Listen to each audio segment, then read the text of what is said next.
Good day, Amherstburg. It's myself, Laura D'Alessandro. And it's Ron Giofu from the Rivertown Times here in Amherstburg, back here on the airwaves of 107.9 The Berg, CKBG, for the Rivertown Times Week in Review. It only feels fitting that we talk about the weather.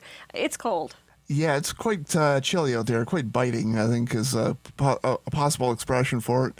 Here at the studio of CKBG, I'm seeing a computer screen. It's like with trees and shrubs and grass just encased in ice and snow, and that's what it feels like outside. We may not have that level of snow, but it's frosty, shall we say. It's if you're going outside, wear a coat, a hat. And don't be out long, because they're saying frostbite doesn't take long to kick in. Exactly, yeah. Of course, I still got to find my gloves, and that doesn't help. But you'll find them in April. Exactly, yeah. Right when I don't need them. Turning our attention to the news, unfortunately, this news story broke overnight and will not be in this week's paper. News broke from the City of Windsor that City Council voted in an in-camera meeting last December to end their agreement with the town of Amherstburg in regards to policing. Like we said, the story broke after we went to press, but that didn't stop Ron. He was in early this morning making calls, and I know you spoke to Mayor Michael Prue and former Councillor Jason Levine. Yeah, those are two of the calls I've made so far. I've got messages in to other folks. I've got a message into the chair of the Windsor Police Services Board to see if I can get some comments from that end. It looks like Windsor wants out of the contract. The mayor says, we're not panicking. The CAOs from both the town of Amherstburg and the city of Windsor have been in touch, and they're discussing it and seeing what can be done from here. And I talked to former councillor Jason Levine, and he's saying, hey, you know what? I've mentioned this several times back when he was on council, and he's like saying, hey, I told you this could happen, and nobody was listening at the time. So that was his viewpoint. And again, we're just gathering information. More information should be made available probably late this week, early next week. And we are definitely following this story, and I plan at some point either today or later in the week of getting something up on the website at www.rivertowntimes.com. That's the joys, as you mentioned, Laura, of a weekly newspaper. With the fact we only come out once a week, if something happens shortly after we go to press, it's another full week until the print edition comes out. But we are still working on it. We're going to, get something up soon on our website within the next day or two or so, and kind of go from there, try to keep the public at least updated in some way, shape, or form. We're definitely still working on the story, and we'll get something in for next week's edition for sure. From what I understand, it's a 20-year contract, but renews every 5 years. So it would be up for renewal in 2028. So they're kind of giving notice now of 18 months. This is what we're thinking, kind of thing. Yeah, I guess from as I understand it, there'd still be Windsor Police through 2028. But I guess part of the issue is, and the town now has to make sure they've got enough money set aside, and to make sure, or if we do switch back to Amherstburg Police Service, is the money there, and how much is there? If how much is in the bank and that sort of thing, and how much more has to come up with? What are other options? Do we go OPP? Do we go try to combine it with another service? And so a lot of balls in the air right now. And the mayor, according to the mayor, when he says we're not panicking, so he says in politics a lot of stuff can happen, and a lot of stuff did happen in the past, and that's a lot of stuff former Councillor Levine has brought up. And is the money there, and how much is there? So we're definitely following this issue, and like I say, we'll get something up later in the week, if not either today, tomorrow, or depending on how the information flows. At some point later this week, we're going to get information up on the web, rivertowntimes.com, and definitely in next week's issue of the RTT. Maybe to avoid this, we could just be a daily paper, Ron. What do you think about that? Absolutely, yeah. We can we can shift to that. What 4 or 5 more press bills per week, right? Nervous breakdowns and crying and all the fun things that you do on Tuesdays. Yeah, we got 2 full-time, 2 of us, and Matthew, our graphic designer, part-time, and we could pull off a daily. We could do it. Yeah. We won't, but we could. From policing to firefighting, the Amherstburg Fire Department welcomed 13 new members last Tuesday night. Yeah, they had a graduation ceremony at Fire Station Number 1. They welcomed, most of them will be regular members, and what I mean by that, there's going to be a few auxiliary members. So they were all welcomed to the fire service last Tuesday night. That was the last one at Fire Station Number 1, before most likely the next one will be in the new fire hall, speaking of hot button issues. And the 3 new members were welcomed last Tuesday night in the graduation ceremony. We had the full story on page 3 of this week's RTT, and it's on our website as well. So make sure you check that out. And congratulations to all the new firefighters. It's A lot goes into firefighting, a lot goes into emergency services in general. I know when fire calls come in, these folks got to get up, and whether it's the middle of the night, whether it's their child's birthday, whether it's on a holiday, like Christmas Day, or anything like that. When the bell goes, they got to get on the truck, so to speak. And maybe I'm kind of being a little bit too folksy, but for real, they put a lot of time and effort, and when the calls come in, they do have to go. So there is a lot of sacrifice with being in such a line of work, and welcome to the fire department to the new members. Monday was Family Day, and Ron, you were out at the Essex County Steam and Gas Museum. They had a fun day of things out there for families, and you headed out, although the roads weren't great, you said, but you made your way out to McGregor. Yeah, no new snow was falling on Monday, but there was snow blowing off the fields, and it was cold. I mean, it's still cold. There's that weather mention again. Got there, and a lot of other people did too. I think I was there midday. They had about 30 to 35 people through already, and they were still open for a couple hours after I had left. People through the tours of the barns and stuff like that. And not only did you learn about antique tractors, there's threshing machines, there's all kinds of old machinery. And President Gary Struhar, he took people on the tour. He said he was busy doing it. He felt there probably could have been more had it not been for the weather, but he was still quite happy with how things went. He says they'll do it again next year on Family Day. I know they're open for tours, and you got to book right now. You got to book one and to go out, but they're already counting the days down until the Essex County Steam and Gas Engine Show. That will be held in much warmer conditions, as that's August 8th through the 10th. So if you want to put that in your phone, or in your calendar, and if that's something you're interested in doing, and you miss the Family Day tours, wait till the summertime and you get to go out again. So again, Family Day was it was a good day, and a lot of donations. I know Tim Hortons donated hot chocolate and coffee, and there's other donations made to help to keep it free for everyone. It was a free event. And again, the Essex County Steam and Gas Engine Museum is located on the grounds of Coan Park in McGregor. The Windsor Symphony Orchestra held a concert at the Nazarene AME Church in recognition of Black History Month. Yeah, they presented Celebrating Black Composers, and that was held last Friday night in the Nazarene Church. That's on the grounds of the Amherstburg Freedom Museum. That's on King Street here in town. Yeah, it was a good event. The WSO put on a nice show. It was about an hour long. And just one of the many events that have been held to celebrate Black History Month. And I know they've had other events as well, and there's other events in the region. AmherstburgFreedom.org/BHM. Again, that's the website if you want to get more Black History Month events. That's www.amherstburgfreedom.org/BHM. So make sure you check that out. And as I said, got a great job by the WSO, and conductor Jeffrey Larson was leading the way, and a lot of talented musicians were out in Amherstburg last Friday night, and that was one of the fun events I get to cover. The Amherstburg Freedom Museum is partnering with ACTS, Arts Collective Theatre, in presenting the production of The Price of Freedom. They have an ad on page 2. That's going to start on February 28th and run on March 1st and March 2nd as well. It's at the Capitol Theatre. More information, like I said, in the ad on page 2. You can head to their website for tickets. Turning our attention now to, we had 2 candidates announce their run for MPP. Yeah, we had 2 more candidate profiles in this week's Rivertown Time. William Zabo Verkoch, hopefully I'm not pronouncing, apologies if I'm not getting your name correctly. He is an independent candidate, and his story is on page 6 of this week's RTT. And Kevin Linfield, an Amherstburg resident, is running for the None of the Above party. And so again, it's William Zabo Verzoch, or Verzoch, apologies again on the pronunciation. And he's running as an independent, and Kevin Linfield is running for the None of the Above party. I know our freelance reporter, Fred Groves, put feelers out to the other candidates and who haven't been profiled already. He tried to get a hold of them, has not heard back as of press time. Efforts were made, but again, 2 more candidate profiles in this week's issue of the Rivertown Times. Essex Regional Conservation Authority held their board meeting last Thursday. They debated the cost of the rental cottage at Holiday Beach. Yeah, they took a look at the cottage, and upgrades are going to be made, and costs are going to go up as well.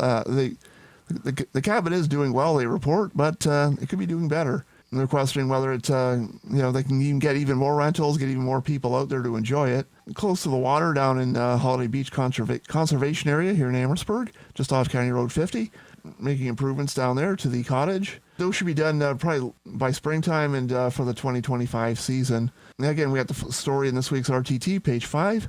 So make sure you check that out or see it online, www.rivertowntimes.com. I didn't even know there was a cottage there. Maybe we should reach out and say, advertise with us. Let people know through the RTT. Exactly. Not a bad idea. Maybe we could go stay there and do a review. Yeah, so we could have a staff retreat. Oh my God.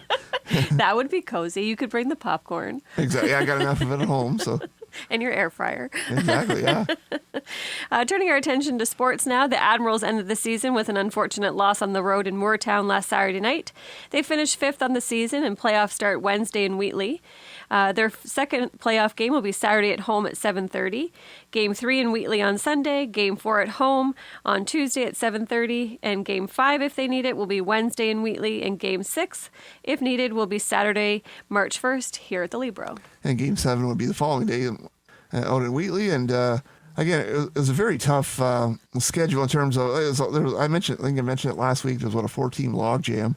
So every point counted in terms of getting home ice and in terms of where you finished. They generated a lot of shots in Moortown last Saturday night, but lost 6-0. And I believe the shots were something like 55-48 or something Holy like that. smokes. So the goaltenders were busy that night. And Moortown, their goalie made all 48 saves. So good for him. And the Admirals ended up 5th in the 8-team Staubs division of the Provincial Junior Hockey League, or the PJHL for short. And we'll definitely be following them as they make their playoff run. Let's see how far they go. As you said, Laura, Game 1 tonight in Wheatley of the best of 7 with the Sharks. Oh, well, go Admirals for sure. Keeping in the mode of sports, Wolves sports, girls volleyball season has come to an end, and it wasn't maybe the season that they were hoping to have. No, Lauren Essenpress got hurt, and right before the playoffs, she's their star player. And they matched up against the Leamington Lions, and unfortunately fell short and were eliminated in the quarterfinals. The same night, the junior girls were in Kingsville. They won their first playoff game, their preliminary round game, to advance to the quarterfinals, and they lost out in Kingsville to Erie Migration. And again, volleyball season over at North Star, but good job by both teams. I know the seniors had a really young team this year. A lot of new players just learning the sport and getting up to speed on the sport. And they progressed well, but unfortunately, Lauren suffered a freak ankle injury at a tournament the previous weekend out with her club team in Indianapolis. She unfortunately had to miss the game, and that had an impact, and the Wolves were beat out, but better luck next year.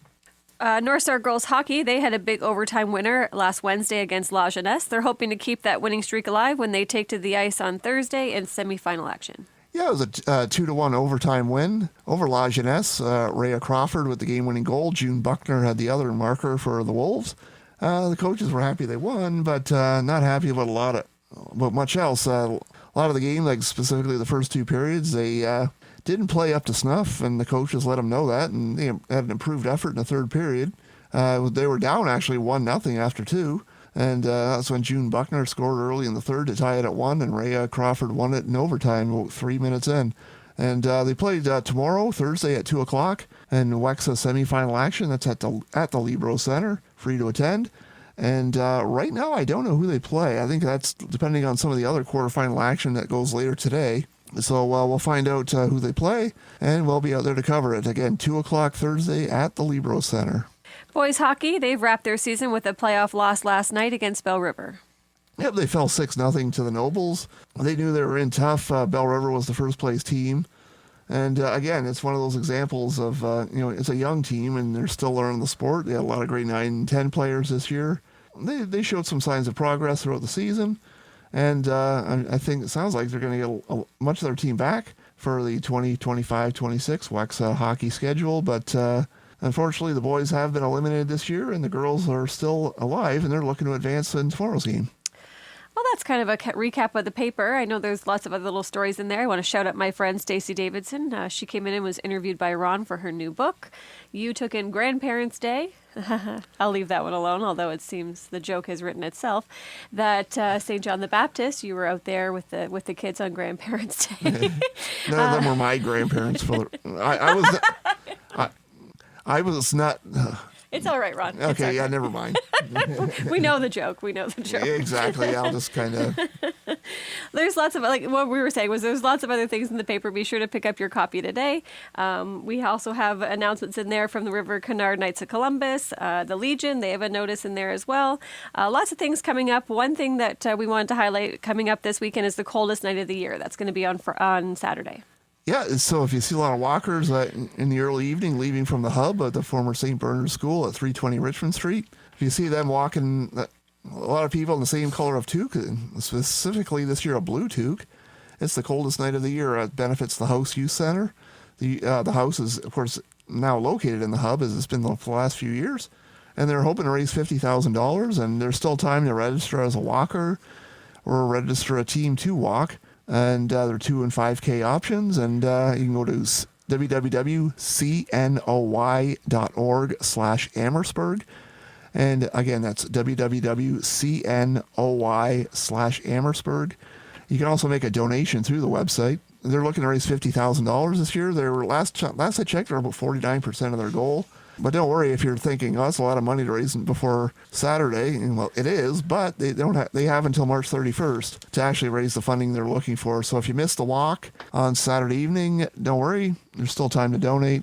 You have until March 31st. And again, that website is www.cnoy.org/Amherstburg. Villanova High School is doing their presentation of Chicago. It's opening this Friday night with shows that are going to run Friday, February 21st, Saturday, February 22nd, Sunday, February 23rd, Thursday, February 27th, and Friday, February 28th. And the final show will be Saturday, March the 7th. They don't have an ad in the paper, but you were out for a story that was to kind of launch it. It will be in next week's paper with all the information. I know that they have an ad up on their Instagram page, so you could look for more information there, and probably just call the high school, too, if you wanted some more information. Exactly. I'm going to try to get a story, speaking of the website again, get a story up on the website. Unfortunately, I was supposed to go last week to do a preview story. The snow had other ideas, and the buses were canceled, and next to nobody was at the school. I think they said they had about 6 kids, and they have about 70 or 75 involved in the production of Chicago. It starts this weekend, and it's always a great time by staff and students at St. Thomas of Villanova. So make sure you head out. Friday night, I believe it's 7 o'clock. The curtain opens for the first time, and I was out for rehearsal yesterday, and they're really enjoying it. They're really getting into it. They've been working at this since October. So give the school a call, or just pop. I'm sure they'll have tickets at the door. Pop on out and just check it out. And it's a good evening. Yeah, they put on such great shows. I think I've seen so many there over the years. Mamma Mia, Grease, last year they had High School Musical. It's a really fun night, and the talent that they have that comes out of Villanova, it speaks a lot to the teachers and the faculty that they have there, because it's a lot of work for everybody involved. Absolutely. One more plug for the phone book. We're begging and pleading, if you have moved to town and would like your number in the book, or you have, got rid of your landline and would like to have your phone number removed, or if you know somebody that's no longer an Amherstburg resident, can you please let Ron and I know? We really pride ourselves on putting out an up-to-date phone book, but a lot of that relies on the general public. So if you could give the office a call, 736-4175. You could email me, sales@rivertowntimes.com. You can email Ron, mail@rivertowntimes.com. We're working away and things are coming together. We've hired a freelancer for the phone book this year, we'll say, my daughter Kira. So yeah, she's doing a great job, and I'll try to stay out of her way and let her update the listings. But again, we need the public to help us identify what those listing changes are.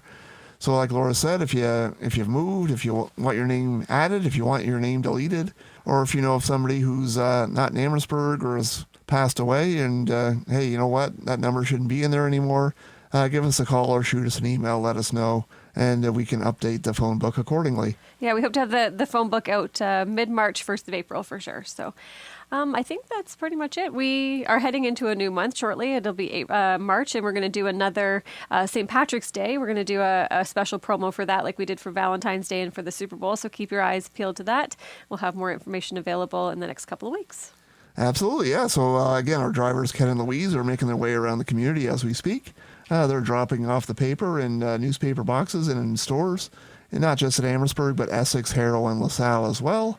So make sure you pick up your print edition or just visit us online. Before we sign off today, we wanted to give a shout out to a special guest we have here in the studio, Noah Paquette. He's a grade 12 North Star student. He's going to be a co-op student here with us at the paper and coming into the radio station on Wednesdays with us from now till the end of the school year. Right, Noah? Yep. Anything you want to add? Say hi, Amherstburg. Hey, Amherstburg. So Noah's also going to be helping deliver the papers, and he's actually got an ad in this week's paper, too. So we look forward to having Noah on the team, and maybe you could have your own little talk show here with us, too. Yeah. Yeah, good. Yeah, well, hope you enjoy yourself, and welcome to the team. All right, Amherstburg, have a great day. Have a great day, have a great week, and we'll be back on the airwaves next Wednesday at 12 noon and the replay at 4:30.